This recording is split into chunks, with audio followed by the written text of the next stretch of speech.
네, 안녕하십니까. 더불어민주연합 의료개혁특별위원회 상임공동위원장 김윤 비례대표 국회의원 당선자입니다.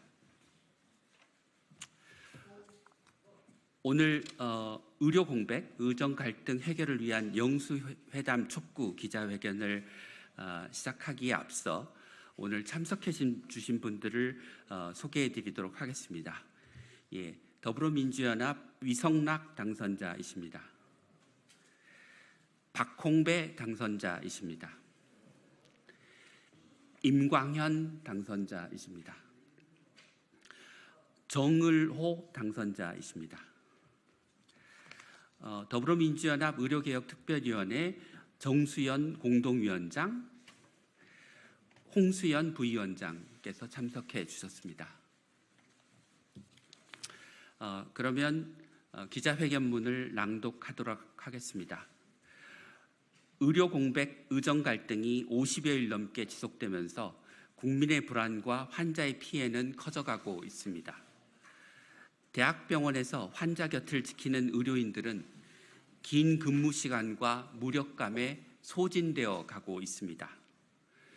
윤석열 정부는 4월 10일 총선 이후에도 의료계도 대화에 나서달라, 의료개혁의 의지는 변함없다는 입장만 되풀이하면서 구체적인 해법 없이 우왕좌왕하고 있습니다. 총선 결과 국민은 민의를 거스리고 여전히 일방통행식으로 일관하는 윤석열 정부의 정책 추진 방식을 용납하지 않았습니다. 이제 소통해야 합니다. 국민의 생명과 건강권을 위협하는 의료공백, 의정갈등, 국회가 적극적으로 중재자로 나서야 합니다. 더불어민주연합 의료개혁특위는 의료 현장 정상화를 위해 윤석열 대통령에게 다음과 같이 촉구합니다. 첫째, 제1야당 대표와 영수회담을 조속히 개최하여 의료공백, 의정갈등을 해결할 민의, 당정, 사자협의체 구성을 합의하십시오. 그동안 비공개 밀실에서 진행된 야합의 방식이 아니라 공론화된 사회적 협의체 구성을 결단하여 2025년 의대 정원 규모를 국민의 눈높이에서 조속히 확정해야 합니다. 지금부터 논의를 시작하면 5월 말까지 충분히 합의할 수 있습니다. 또한 향후 의대 증원과 의료개혁의 안정적 추진을 위한 논의를 함께 시작하여 10년 의료개혁 로드맵을 의대 정원과 함께 포괄적으로 타결해야 합니다. 둘째, 영수회담에서 합의할 민의당정 사자협의체는 의대 증원과 의료개혁의 모든 이해 당사자가 참여하고 합의된 사항을 모든 주체가 동의하는 절차를 갖추도록 구성하십시오. 의료계의 합의안을 가져오라고 책임을 전가한 것이 아니라 의대 교수, 전문의, 전공의, 의대생, 의과대학, 의사단체, 병원단체, 보건의료 여러 직능단체, 환자단체, 시민사회단체 등 각 주체들이 대표로 참여하고 공론의 장에서 투명한 논의가 이루어지도록 해야 합니다. 셋째, 정부는 민의당정 사자협의체에서 모든 주체가 투명한 논의를 거쳐 결정한 사항을 반드시 전면 수용하십시오. 공론화와 협의 과정을 거쳐 만들어진 사회적 합의를 정부가 일방적으로 무효화하지 않도록 최종 결정권은 사자협의체에 있어야 합니다. 그래야 정부를 포함한 모든 주체들이 진정성 있게 의료개혁에 임할 수 있습니다. 마지막으로 민의 당정 사자협의체에서 지역 필수 의료 붕괴를 막기 위한 실질적인 정책을 마련할 것을 국민과 의료인들에게 약속하십시오. 전공의 근무 시간을 주 80시간 이내에서 주 60시간 이내로 단축하고 응급, 중증, 소아, 분만 환자의 건강보험 수가를 OECD 평균 수준으로 인상하고 지역 완결형 의료단절 체계를 구축해서 국민들이 자기 사는 곳에서 필수적인 의료 서비스를 받을 수 있도록 하고 대한민국 의료 체계를 무너뜨리는 주범인 실손보험과 비급여 진료를 개혁하는 등 손에 잡히는 정책 목표를 제시해야 합니다. 최근 응급실 뺑뺑이와 소아진료 대란이 심화되는 이유는 힘들게 응급 환자, 중환자를 보는 의사에 비해 당직도 없고 경증 환자를 보는 동네 병원 의사 소득이 두세 배 수준으로 껑충 뛰었기 때문입니다. 지역에서 필수 의료를 하는 의사들이 워라밸도 좋고 경제적 보상도 적절하게 받는 의료 체계를 만들어야 합니다. 의대 증원은 국민 중심 의료 개혁을 위한 선결 과제입니다. 더 이상 의대 증원, 의료 개혁이라는 과제가 정치적 계산과 이해득실에 이용되어서는 안 됩니다. 윤석열 정부는 의료 공백, 의정 갈등의 정상화를 위해 위 제안들을 진정성 있게 수용하기를 촉구합니다. 의사단체는 민심을 저버리는 증원 백지화 요구를 중단하고 전공의는 환자 곁으로 돌아오길 바랍니다. 국민과 환자를 위해 사회적 협의체에 조건 없이 참여하십시오. 의료계의 결단을 호소합니다. 더불어민주연합 의료개혁특위는 국민을 최우선으로 하는 의료개혁을 위해 처음부터 끝까지 앞장서 나아가겠습니다. 2024년 4월 16일 더불어민주연합 의료개혁특별위원회 이상입니다.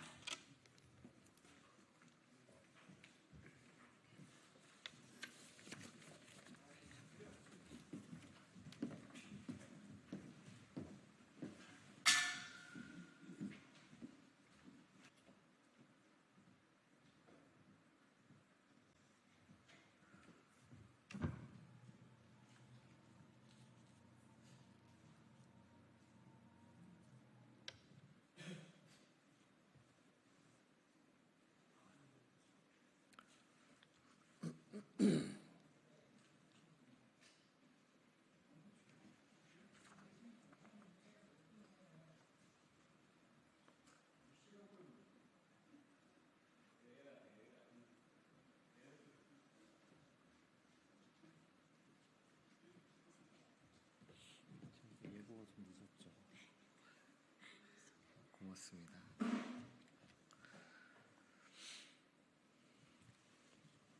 네, 반갑습니다. 녹색정의당 김수영 선임 대변인입니다. 브리핑 드리겠습니다. 10년의 세월을 건너 조금 더 우애롭고 연대하는 사회로 걸어가겠습니다. 10년의 세월이 흘렀습니다. 세월호의 학생들은 27 청년이 되었고 남겨진 사람들은 10년의 통증을 견뎌왔습니다. 그간 우리 사회는 얼마나 성숙했을까요? 사회적 참사 특별조사위원회가 2022년 9월 내놓은 54건의 권고 내용, 이행률은 8.3%입니다. 첫 번째 권고인 대통령의 사과조차 이행되지 않았습니다. 진상규명 관련 권고들도 이행되지 않았습니다. 피해자들의 신체적, 정신적 질병 및 부상과 그 후유증에 대한 치료 지원도 중단될 예정입니다. 진도군청은 팽목기억관을 철거하겠다고 합니다. 남겨진 사람들, 유가족들과 구조된 사람들을 향한 손가락질과 뒷얘기가 스멀스멀 기어다닙니다. 아직도 뭘 바라느냐, 돈이 떨어졌느냐와 같은 말의 칼날이 귓가에 스치기도 합니다. 10주기라 생긴 관심들이 17일이면 시커먼 어둠으로 바뀔까 두렵습니다. 죄책감 때문에 덮어두고 싶은 일들이 있습니다. 어쩌면 세월호가 그렇습니다. 하지만 우리는 잊지 않으려 합니다. 참사를 겪은 우리 사회가 무엇을 반성해야 하는지, 무엇을 진상 규명하고 어떠한 대안을 마련해야 하는지 우리는 생각하고 실천하고 달성해야 합니다. 녹색정의당은 잊지 않겠습니다. 남겨진 사람들의 곁을 지키며 생각하고 실천하고 달성하겠습니다. 그것이 우리의 추모이고 애도입니다. 오늘을 그리고 17일을 같은 마음으로 맞이하겠습니다. 조금 더 안전하고 조금 더 우애로우며 조금 더 연대하는 성숙한 사회로 안산에서 팽목항까지 걸었던 유가족들의 걸음에 발맞추어 걸어가겠습니다. 멈추지 않겠습니다. 감사합니다.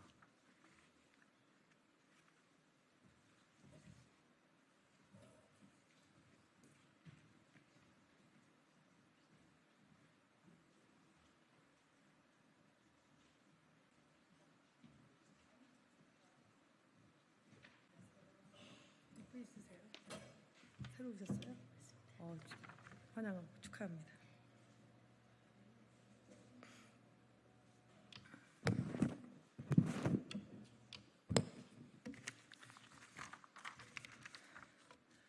안녕하십니까. 더불어민주당 원내대변인 이모경입니다. 최상병 특검법과 이태원 특별법 더 이상 미루지 말고 하루라도 빨리 처리하십시오. 최상병 특검법에 찬성 의사를 밝힌 국민의힘 당선자들이 계속해서 늘어나고 있습니다. 그런데도 윤재욱 원내대표는 국회의장 해외 출장 후 논의하겠다며 미적대고 있습니다. 국민의힘은 아직도 불통의 대통령이 두려워 눈치만 보고 있습니까? 이젠 국민인지 대통령인지 분명히 선택하십시오. 불통의 대통령을 지키기 위해 진상규명을 가로막는다면 더 큰 국민의 분노를 각오해야 할 것입니다. 더불어민주당은 어제 이태원 참사 유가족분들을 만나 5월 국회 내에 이태원 참사 특별법의 처리를 약속했습니다. 21대 국회가 최상병 특검, 이태원 특별법을 미루지 말고 책임 있게 처리하십시다. 21대 국회에 부여된 시간이 많지 않습니다. 기다리는 유가족을 위해서 하루라도 빨리 처리해야 합니다. 대통령과 여당은 국민의 소중한 생명을 더 이상 정쟁화하지 마십시오. 국민은 겸허히 민심을 수용하겠다는 여당의 말이 진심인지 아닌지 지켜보고 있음을 명심하기 바랍니다. 여당이 대통령을 위해 민의를 또다시 거부한다면 국민도 여당을 거부할 것입니다.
네, 시작하겠습니다. 진보당 부대변인 김도연입니다. 오전 브리핑 총 2건입니다. 총선 참패에도 도돌이표 윤석열 대통령, 국민은 헤어질 결심을 하겠습니다. 윤석열 대통령의 국무회의 발언에 국민은 재방송을 보는 듯한 착각이 들었습니다. 도어 스태핑을 그만둔 이후 일방소통을 이어갔던 대통령의 입장은 역시나 단 하나도 변하지 않았습니다. 자신은 최선을 다했으나 부족했고 공직기강을 운운하며 외면한 민심의 책임을 떠넘겼습니다. 국민은 총선으로 보인 심판의 목소리를 들을 거란 아주 작은 기대조차 저버리는 역대급 불통 대통령에 다시 한번 좌절했습니다. 국민이 기대했던 해병대 최상병, 이태원 참사, 김건희 여사의 특검 수용에 대해선 말 한마디 없었을 뿐만 아니라 대파 875원으로 논란의 정점을 찍은 물가 대책에 대한 구체적 대안 제시도 없었습니다. 그저 자신은 모든 노력을 다했고 다만 부족하고 힘이 닿지 못했다는 말뿐이었습니다. 이런 대통령에게 국민이 더 기대해야 할 것이 있습니까? 같은 자리에서 맴돌고 있는 윤석열 대통령과 더 이상 마주하기 어렵습니다. 강서구청장 보궐부터 총선 참패까지 이어졌으나 당선 후 단 한 번도 야당과 협치를 입 밖으로 내지 않는 대통령. 여당에서 자성의 목소리가 터져나와도 자신과 무관하다는 태도로 일관하는 대통령과 무슨 국정 운영을 함께 할 수 있겠습니까? 오늘 발언을 이리 보고 저리 봐도 하실 만큼 다 하신 것 같으니 이제 대통령 자리와 헤어질 결심만 하시면 됩니다. 두 번째입니다. 세월호 참사 10주기 생명안전기본법 제정으로 나아갑시다. 세월호 참사가 일어난 지 10년이 되었습니다. 어제부터 세차게 내린 비가 지난 10년간의 아픔을 대신해 주는 듯합니다. 10년이 되었건만 여전히 참사의 피해 가족들은 거리에서 진상규명과 책임자 처벌을 외치고 있습니다. 국무회의에서 단 2문장으로 가족들에게 위로를 전한 윤석열 대통령의 뻔뻔함에 화를 낼 기운조차 없을 지경입니다. 참사는 여전히 진행 중입니다. 지난 사참위 조사 결과에서 확인돼 바 있는 국정원의 불법 사찰건은 공개 요청을 했지만 관련 자료가 없다며 발뺌할 뿐이고, 국민의힘 소속의 박형덕 동두천 시장은 시민들이 참사를 추모하기 위해 현수막을 게시하고 행사를 진행하겠다는 것을 막으려 했지만 거센 비판으로 철회할 수밖에 없었습니다. 곳곳에서 진상규명이나 추모를 막은 일은 하루 이틀이 아닙니다.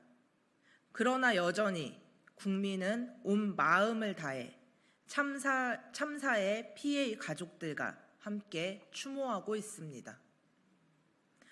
세월호 참사 이후 안전의 중요성을 되새기자는 의미로 오늘을 국민 안전의 날로 지정했지만 기념 행사를 하는 것 외에 안전사회로 가기 위한 발전이 없었습니다. 노란 리본이 보라색의 리본으로 바뀔 때까지 우리 정부는 안전에 둔감했고 국민은 죽어갔습니다. 아직 늦지 않았습니다. 지금이라도 제대로 나서야 합니다. 단순한 기념 행사를 넘어서 진정으로 안전사회를 만들 수 있도록 생명안전기본법 제정이 절실합니다. 이상입니다.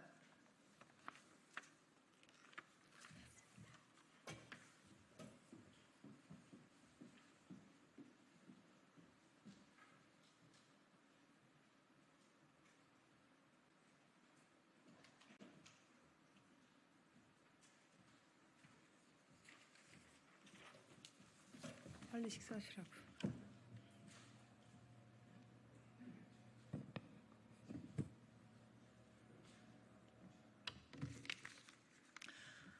안녕하십니까. 더불어민주당 원내대변인 이모경입니다. 우선 오늘 세월호 희생자 10주기를 맞이하여 다시 한번 희생자들의 명복을 빌며 유가족분들에게도 위로의 말씀을 드립니다. 그날의 다짐과 약속이 더욱 굳건한 교훈으로 자리 잡길 기원합니다. 윤석열 대통령의 굴종 외교가 일본의 뻔뻔함만 키워주었습니다. 일본이 2024년 외교청서에서 독도는 일본 땅이라고 거듭 주장하는 뻔뻔함을 보였습니다. 더욱이 우리 대법원의 일제강점기 강제동원 피해 소송에 대한 일본 피고기업 배상 명령 판결에 대해서도 수용 불가 입장을 다시 한번 분명히 했습니다. 일본 정부의 후한무치함에 분노를 참을 수 없습니다. 기시다 일본 총리는 지난 미 의회 연설에서 역대 일본 총리들이 언급했던 과거사에 대한 사과조차 하지 않았습니다. 일본 정부의 독도 야욕과 강제동원 배상 명령 수용 불가 입장을 강력 규탄합니다. 이러한 일본의 후한무치함은 윤석열 대통령의 어설픈 선의가 부른 결과입니다. 윤 대통령 덕분에 과거사에 대한 부담을 덜어낸 일본이 독도에 대한 야욕을 서슴없이 드러내고 있습니다. 일본의 뻔뻔함만 키워주는 것이 윤석열 대통령이 그렇게 강변하던 미래지향적 한일 관계입니까? 윤석열 대통령이 일본에 기대했던 파트너십이 이런 것입니까? 이제 윤석열 대통령이 분명히 답해야 할 차례입니다. 이런 수모를 당하면서도 일본과의 관계를 위해 굴욕을 참아야 합니까? 윤석열 대통령이 강제동원 문제나 후쿠시마 핵 오염수 문제처럼 일본의 독도도 내어줄 셈이 아니라면 일본에 분명하게 경고하고 국민이 납할 수 있는 강력한 조치를 취하기 바랍니다.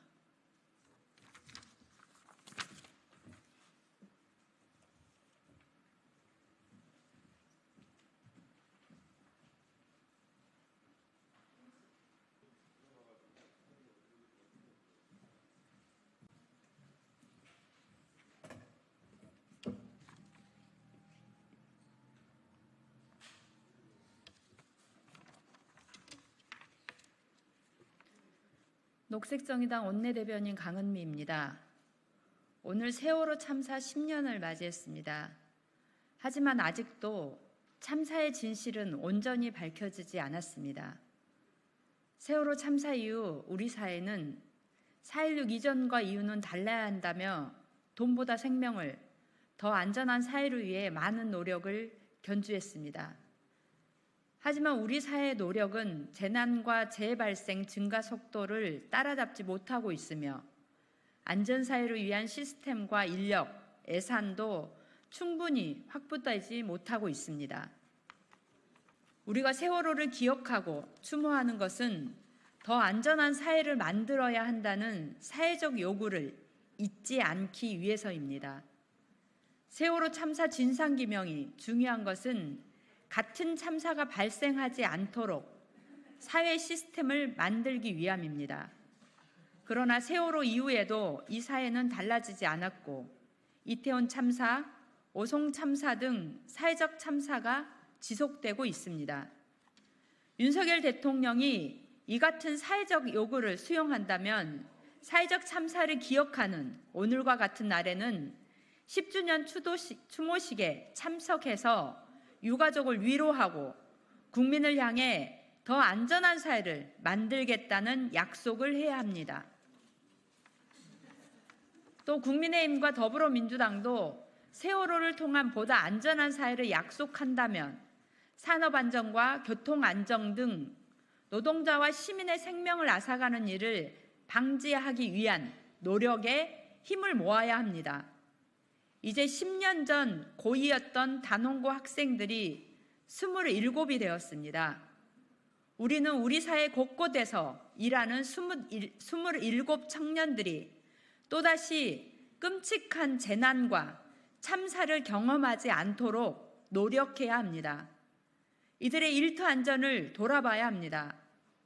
세월호 10주기를 맞이한 오늘 녹색정의당은 27 청년들의 안전한 노동 환경을 위해 중대재해처벌법의 실효성을 높이기 위한 산업안전보건청 설립을 촉구합니다. 추모를 넘어 안전한 사회를 위해 안전을 위협하는 모든 공간과 환경을 개선하기 위해 녹색정의당은 끝까지 최선을 다하겠습니다. 별이 된 304명의 영원한 안식을 기원합니다. 이상입니다.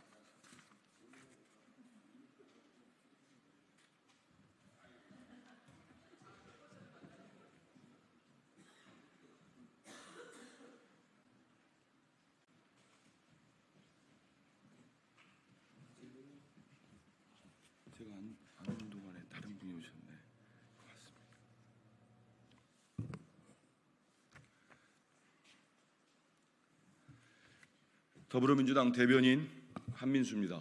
논평을 발표하겠습니다. 윤석열 대통령이 받아들인 총선 민의는 도대체 무엇입니까? 오늘 오전 10시 윤석열 대통령이 국무회의를 통해 총선 이후 첫 대국민 메시지를 냈습니다. 4.10 총선에서 드러난 매서운 민심을 윤석열 대통령이 온전히 담아 답하시길 바랬습니다. 이번 총선 결과가 윤석열 정부의 국정 기조를 바꾸는 계기가 되기를 바랬습니다. 하지만 오늘 윤석열 대통령의 대국민 메시지는 조금이라도 국정의 변화를 기대했던 국민을 철저히 외면했습니다. 윤석열 대통령은 국무회의 모두 발언에서 불통의 국정 운영에 대한 반성 대신 방향은 옳았는데 실적이 좋지 않았다는 변명만 늘어놓았습니다. 결국 반성은커녕 지금까지처럼 용산 주도의 불통식 정치로 일관하겠다는 독선적 선언이었습니다. 국회와 긴밀히 협력하겠다고 하면서 야당을 국정 파트너로 인정하라는 총선 민의에 대해서는 한마디 말도 없었습니다. 대통령이 받아들인 총선 민의는 도대체 무엇입니까? 더 낮은 자세와 유연한 태도로 보다 많이 소통하고 민심을 경청하겠다는 하나만한 다짐으로 국민을 납득시킬 수는 없습니다. 윤석열 대통령은 아집과 독선으로 국정 기조를 바꾸라는 국민의 준엄한 명령을 거부했습니다. 국정 방향은 옳았고 정부는 최선을 다했다는 대통령에게 무슨 변화와 쇄신을 기대하겠습니까? 대통령께서는 이번 총선을 통한 민의를 잘못 이해하셔도 한참 잘못 이해하셨습니다. 윤석열 대통령님, 부디 국민과 동떨어진 채 자기 할 말만 하는 소통의 방식은 이제 그만하십시오. 윤석열 대통령은 지금이라도 국민의 목소리를 경청하며 국민께 지난 2년의 반성과 앞으로의 나아갈 길을 직접 밝힐 자리를 다시 마련하시기 바랍니다.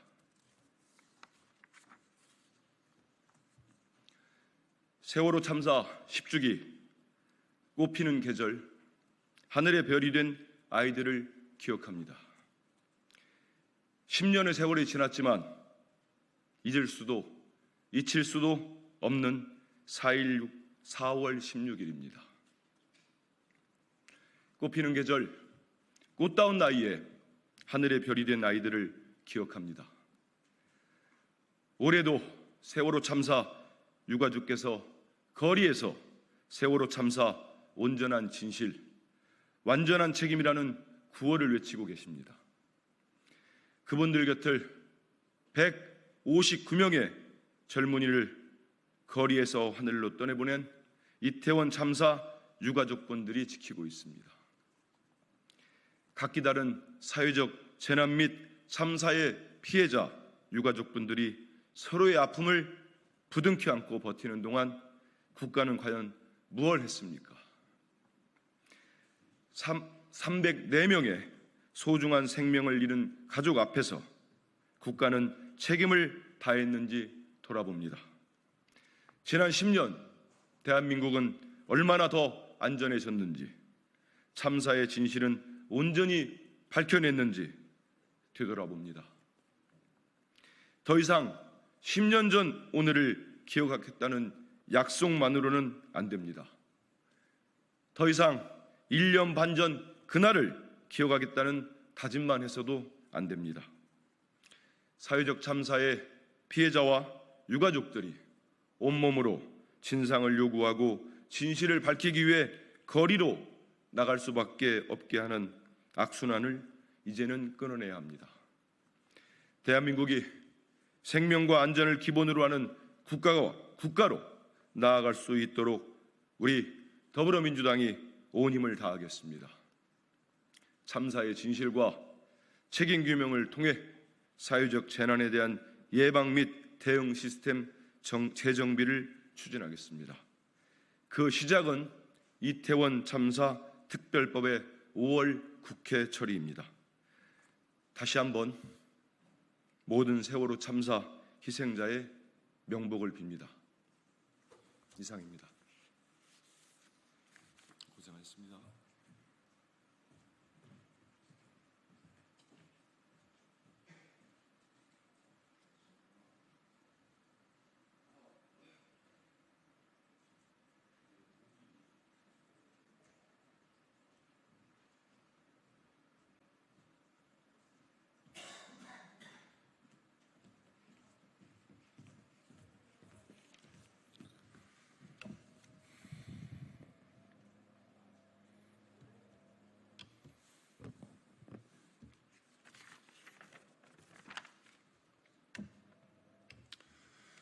네, 진보당 대변인 홍성규입니다. 두 가지 말씀 드리겠습니다. 첫 번째입니다. 아무 일 없었다는 대통령, 절망을 넘어서 분노스럽습니다.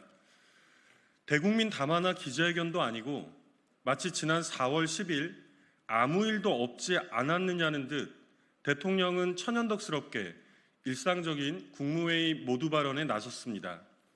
어떠한 방식으로든 어떠한 수준으로든 최소한의 국정 기조 전환은 있지 않겠느냐는 우리 모든 국민들의 예상 또한 다 빗나갔습니다. 최선을 다했음에도 총력을 다했지만 정성을 다했다. 10여 분의 발언에서 윤석열 대통령이 가장 많이 힘주어 말한 대목들입니다. 아무리 국정의 방향이 옳고 좋은 정책을 수없이 추진한다고 해도 라는 이 뻔뻔스러운 변명 앞에서는 어이가 없어 할 말을 잃을 지경입니다. 요약하면 국정 방향도 옳고 대통령은 좋은 정책을 추진하고 있는데 이를 도저히 이해하지 못하는 어리석인 국민들이 난데없이 심판의 표를 던졌다는 것 아닙니까? 경제적 포퓰리즘이라는 용어를 빌어 정부 여당에 대한 비판적 목소리에 대해서도 정치적 집단주의와 전체주의라고 다시금 싸잡아 매도했습니다. 심지어 마약과 같은 것이라는 끔찍한 표현까지 사용했습니다. 지금까지 그랬던 것처럼 앞으로도 야당은 절대로 인정하지 않겠다는 단호한 의지의 표현입니다. 사전 관권 선거운동이라고 비판당했던 민생 토론회까지 버젓이 다시 소환한 것 또한 우리 국민들에 대한 조롱과 능멸의 다름 아닙니다. 이럴 거면 민심을 겸허하게 받아들인다는 말은 도대체 왜 한 것입니까? 최소한의 소통과 이해는커녕 만천하에 공표된 이번 총선의 결과마저 조금도 인정하지 않으려는 대통령의 태도에 실망과 절망을 넘어 극히 분노스럽지 않을 수 없습니다. 백보를 양보하여 그렇게 최선을 다했음에도 국정의 최우선인 민생이 파탄나고 있다면 스스로의 자격을 돌아봄이 상식 아닙니까? 앞으로도 계속하여 어떠한 일도 마다하지 않겠다는 대통령의 이 잔인한 다짐 앞에 어떠한 일도 마다하지 않아야 할 결심은 고스란히 우리 국민들의 몫이 되고 있습니다. 두 번째입니다. 반성과 성찰은커녕 진흙탕 개싸움의 골몰 중인 국민의힘을 강력히 규탄합니다. 세상 오래 살다 보니 분수도 모르는 개가 사람을 비난하는 것도 본다. 강영욱 씨가 답변하는 게 맞을 것 같다. 국민의힘 소속인 홍준표 대구시장과 김경률 전 비상대책위원이 부끄러운 줄도 모르고 우리 국민들 앞에서 치고받고 싸우는 현장입니다. 사태 파악 안 되고 정신 못 차리는 것은 대통령뿐만 아니라 집권 여당인 국민의힘도 마찬가지입니다. 진흙탕 개싸움이란 표현이야 정치권에서 종종 비유적으로 사용해 오긴 했으나 실제로 개까지 거론하는 공방은 처음이지 싶습니다. 집권 여당을 호되게 심판한 이번 총선이 채 일주일도 지나지 않은 상황에서 최소한의 반성과 성찰은커녕 볼썽사나운 진흙탕 개싸움에 돌입한 이 국민의힘을 바라보는 우리 국민들의 심경은 그야말로 참담하기 이를 데 없습니다. 이 나라의 집권 여당에 최소한의 도리와 염치를 기대하는 것이 이다지도 어려운 주문이었단 말입니까? 이러면서 제 아무리 엄한 꾸짖 좀 겸허히 받들겠다, 더욱 낮은 자세와 겸손함으로 민생에 가까이 다가가겠다고 밝힌들 누가 진심이라고 믿을 수 있겠습니까? 첫째도 둘째도 셋째도 오직 민생이란 외침 또한 아무 의미 없는 공허한 메아리에 불과할 따름입니다. 허겁지겁 서둘러 민심의 귀를 활짝 열고 수습책을 모색해도 모자랄 판에 이른바 주도권 경쟁에 나서서 알력 다툼에만 골몰하는 국민의힘을 강력히 규탄합니다. 우리 국민들 앞에 적어도 최소한의 염치라도 있다면 즉각 그 입들부터 다무십시오. 이상입니다.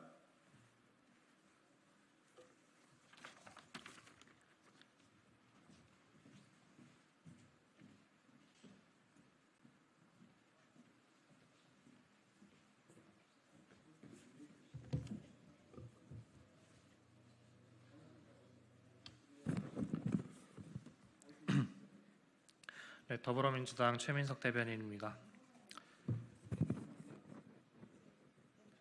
네, 브리핑 시작하겠습니다. 윤석열 대통령은 국민의 회초리를 맞고도 류일임 방심위를 은근슬쩍 유지할 셈입니까? 이번 총선에서 국민께선 윤석열 정권의 언론 입틀막 행태를 준엄히 꾸짖으셨습니다. 그러나 방심위는 여전한 대통령의 불통을 대변하듯 MBC의 바이든 날리면 보도에 과징금 3천만 원을 부과했습니다. 류일임 위원장과 방심위는 국민의 회초리를 맞고도 아직도 정신을 못 차렸습니까? 과징금 결정은 방송사의 재허가 심의에도 반영됩니다. 방심위의 결정은 사실을 사실대로 보도한 언론에 대한 모욕이자 인허가를 이용한 협박입니다. 윤 대통령의 발언을 접한 절대 다수의 국민이 바이든이라고 들었고 MBC에 자막이 없었어도 명백히 바이든으로 들렸습니다. 바이든을 바이든이라 부르지 못하는 이 말도 안 되는 듣기 평가는 도대체 언제 끝나는 것입니까? 방심위는 총선에서 나타난 국민의 준엄한 명령을 받들어 MBC에 대한 부당한 과징금 결정을 철회하십시오. 윤석열 대통령에게도 경고합니다. 4.10 총선에서 국민의 엄중한 심판을 받고도 기어코 언론을 장악한 4.10 총선에서 국민의 엄중한 심판을 받고도 기어코 언론 장악을 포기하지 못하고 자격 없는 류일임 위원장의 직을 어물쩍 유지하려는 것입니까? 방심위의 편향적 제재와 정치적 징계로 언론과 국민의 입을 틀어 막을수록 국민의 분노는 더욱 커진다는 것을 명심하십시오.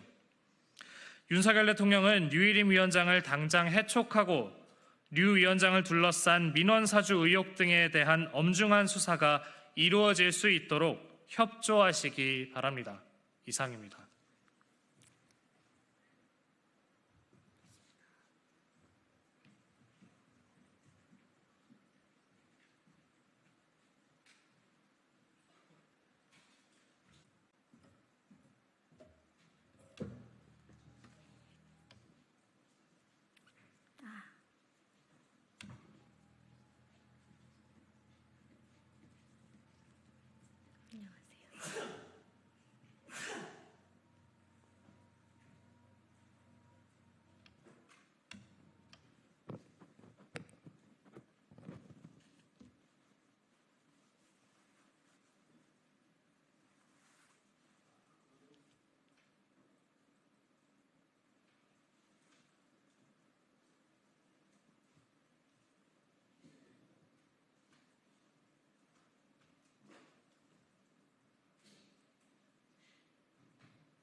네, 안녕하십니까. 녹색정의당 대변인 김민정입니다.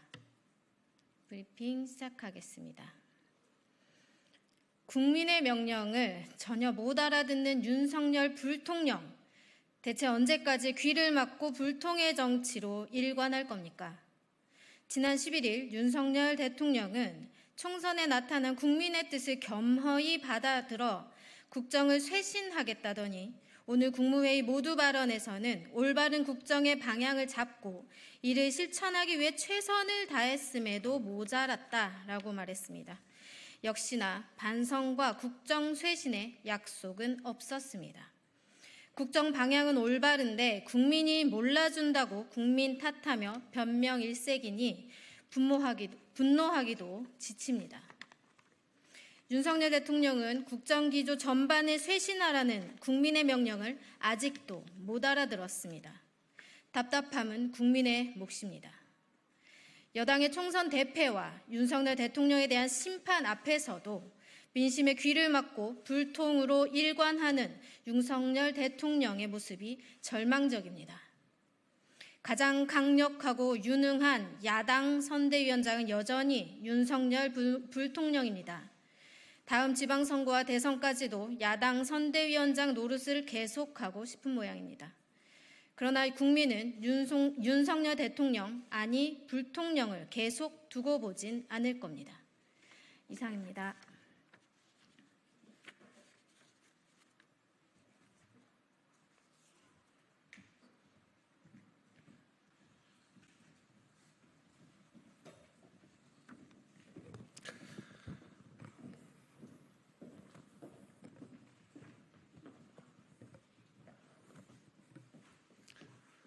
네, 안녕하십니까. 더불어민주당 서울 양천구 갑 국회의원 황희입니다. 오늘은 오세훈 시장이 보궐선거 당선된 이후에 지금 벌써 3년째 목동 지역, 목동 아파트 지역만 토지거래 허가구역으로 지금 계속 연장을 하고 있습니다. 이게 또 내일 도계위 심의, 서울시 도계위 심의가 있을 텐데요. 이게 또 1년 연장이면 4년입니다. 이거 조금 한 지역을 가지고 너무 하는 것 아닌가 이런 생각이 들어서 우리 지역구 서울시의원 구의원님들하고 같이 양천구 목동 토지거래 허가구역 해제하라는 오세훈 시장에게 보내는 그런 메시지를 전달하고자 나왔습니다. 서울시가 내일 도시계획위원회를 열어 목동 토지거래 허가구역 재지정 심의를 개최할 예정입니다. 현재 분위기는 지정 연장에 무게가 실리고 있다는 전망입니다. 다시 한번 분명히 경고합니다. 목동 토지거래 허가구역 지정을 즉시 해제해 주십시오. 22대 국회의원 선거 결과도 토지거래 허가구역 해제를 분명히 요구하고 있습니다. 잘못된 정부 정책에 국민들은 회초리를 들었고 천만 서울 시민도 변화를 요구하는 선택을 했습니다. 이대로는 안 된다며 기조를 바꿔야 한다는 준엄한 명령을 내렸습니다. 서울시정도 마찬가지입니다. 서울 양천갑 지역구를 둔 저 황희도 목동 토지거래 허가구역 해제를 약속했습니다. 양천구 발전을 가로막는 토지거래 허가구역은 반드시 해제해야 합니다. 서울 송파을 여당의 배현진 의원님의 대표 공약도 잠실 토지거래 허가구역 해제였습니다. 정책 효과도 없이 재산권만 침해하고 애꿎은 주민들만 피해를 고스란히 떠안게 되는 위헌적 토지거래 허가제는 즉각 철폐해야 한다고 강조한 바 있습니다. 여당 야당 할 거 없이 모두가 토지거래 허가구역 해제를 요구하고 있습니다. 오세훈 시장도 총선 민심을 경청하고 이번에는 반드시 토지거래 허가구역 해제를 해야 합니다. 벌써 3년입니다. 목동 토지거래 허가구역은 서울시장 보궐선거에서 당선된 오세훈 시장께서 당선 직후인 2021년 4월에 투기수요 차단이라는 미명하에 첫 지정을 했고 벌써 2차례 연장을 거쳐 오늘에 이르렀습니다. 더 이상 목동 주민들은 참을 수 없습니다. 참지 않을 것입니다. 오세훈 시장은 지난 3월 26일 강북권 대개조, 강북 전성시대를 발표했습니다. 노후주거지 상업지역에 대한 규제 완화와 파격적인 인센티브 부여로 개발을 활성화하고 대규모 유휴부지를 첨단 산업과 일자리 창출 거점으로 조성해 강북 전성시대 신경제도시를 만들겠다는 구상입니다. 그 첫 번째 내용이 강북권의 주거지에 대한 파격적인 재건축, 재개발 규제 완화와 인센티브 제공으로 개발 지역을 확대하고 정비 속도를 높인다입니다. 강북도 개발하고 난 뒤에 토지거래 허가구역으로 묶을 계획입니까? 양천구 목동은 토지거래 허가구역으로 묶고 강북 재건축 재개발은 규제 완화와 파격적인 인센티브 제공을 하겠다는 것입니까? 전문가들에 따르면 최근 부동산 거래량과 거래 가격이 급감해 토지거래 허가구역을 유지할 이유가 없고 관련 제도가 사유재산권을 과도하게 침해한다는 점이 공통된 의견입니다. 또한 최근 부동산 경기 침체가 장기화되고 있는 상황에서 규제를 완화해 거래 불씨를 살리는 정책이 필요하다고 지적해 왔습니다. 고금리 상황에서 거래량이 갑자기 늘지 않기 때문에 현재가 토지거래 허가구역을 해제하기 적기라고 생각합니다. 양천구는 대규모 재건축을 앞두고 있습니다. 전국 51개 대규모 공동주택단지 중 대한민국 첫 번째 사례가 될 것입니다. 1980년대 초 주택 공급을 목적으로 대한민국은 대규모 아파트를 공급하기 시작했습니다. 그동안 30년이 경과했고 이제는 아파트가 주거 형태의 60%를 차지하고 있습니다. 이제는 대한민국의 새로운 주거 문화 형태를 만들어야 할 중요한 시점이 되었습니다. 대규모 공동주택 단지의 재건축은 대체도시 부재로 인한 전세 대란, 교통 대란이 발생할 수 있고 도시 정체성 및 지역 경제가 위태롭게 될 우려가 높습니다. 그래서 중요합니다. 정부도 적극적으로 지원해야 될 이유이기도 합니다. 인구가 10만 명 이상 늘어나는 사업으로 단순한 재건축을 넘어서 새로운 도시를 새롭게 만드는 수준이 될 것입니다. 도시계획과 교통계획 그리고 도시가치계획이 병합되어 추진되어야 할 것입니다. 목동아파트 재건축은 대한민국 주거환경 문화의 새로운 전환기를 맞이하게 될 것입니다. 대한민국 미래 주거도시의 표준이 될 것입니다. 목동선 강북횡단선 교통계획도 중단되었고 목삼동에 있는 도시재생 사업도 사실상 중단된 상황입니다. 신정 차량기지 이전에 대한 대안을 적극적으로 찾으려 하지 않고 서울시장은 덮으려고만 합니다. 고금리 고물가 시대에 토지거래 허가구역 지정 연장은 양천구 발전에 역행하는 것입니다. 토지거래 허가구역 해제는 정치의 문제가 아니라 민생의 문제입니다. 지역이기주의도 아닙니다. 침해된 재산권을 지키고 목동아파트 재건축을 정상화하기 위해서는 반드시 이번에 해제돼야 할 것입니다. 열악한 주거 환경을 개선하고 재산권을 온전하게 지키고 싶은 목동 주민들의 간절한 호소입니다. 다시 한번 오세훈 시장님과 서울시에 강력하게 요구합니다. 목동의 토지거래 허가구역 지정을 즉각 해제하기 바랍니다. 부연해서 말씀드리는데요. 이게 우리가 한 대규모 공동주택 단지를 공급한 이후에 3, 40년 지났습니다. 이제 새롭게 도시를 만들어 가야 되는 시점이고 거의 첫 번째 사례가 목동 아파트 재건축입니다. 목동 아파트는 한 12만 명 인구가 증가하게 되고요. 노원구만 해도 한 40만 이상의 인구 증가를 예상하고 있는 규모의 재건축 사업입니다.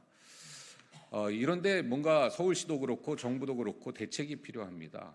대체도시 부재로 인한 여러 가지 사회적 문제에 대해서 정부가 꼼꼼하게 점검을 해야 될 텐데 도시계획에 따라서 교통계획을 여전히 도시계획 따로 교통계획 따로 도시 가치에 대한 계획은 아예 부재인 상태입니다. 앞으로 지금까지 30년 우리가 도시를 만들었는데 앞으로 만들어가야 될 대한민국의 도시 첫 걸음이 매우 중요합니다. 거기에 첫 번째 사례인 목동 아파트 재건축 그야말로 정부와 민간이 온 힘을 합쳐서 대한민국 주거 문화의 대표적인 표준 사례를 만들어야 할 것입니다. 그래서 목동 아파트 재건축이 중요합니다. 오세훈 시장님 이 부분을 적극적으로 잘 고민하시고 내일 도시계획위원회에서 열리는 토지거래 허가구역에 반드시 반영해 주시길 간곡하게 호소합니다. 이상입니다.